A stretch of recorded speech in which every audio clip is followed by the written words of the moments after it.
আজ 2রা মে শনিবার। কুটুস আর মন দুজনে এক বাটি আম মাখা নিয়ে চলে এসছে।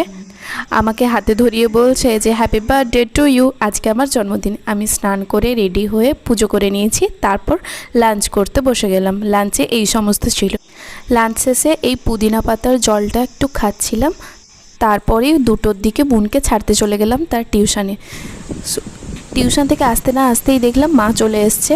তারপর প্রচুর ঝড় হচ্ছিল, আর সেই ঝড়ে আমাদের ছাদে 2-3টা আম পড়েছে। এই আমগুলো কুড়োনোর জন্যই আমি চলে এসেছিলাম ছুট্টে ছাদে। তারপর ওই সন্ধ্যার দিকে একটু ঝড় কমতে আমি মেকআপ টেকআপ করে রেডি হয়ে চলে গেছিলাম কেক আনার জন্য। কেকটা আনতে আনতে একটু ঘেটে গেছিলো ফুলটা। তারপর বেলুনগুলো আমি নিজেই ফুলিয়েছি, ডেকোরেশনটা পুরো আমি নিজেই করেছি। দিদি, মন, কুটুস সবাই চলে এসেছিলো। মনের আজকে টিউশন ছিল, তাই জন্য একটু দেরি হয়ে গেছে। ততক্ষণ আমি সমস্ত কিছু করে নিয়েছিলাম রেডি। তারপর ওদের জন্য ওয়েট করছিলাম ওরা কখন আসবে, তারপর কেকটা কাটা হবে।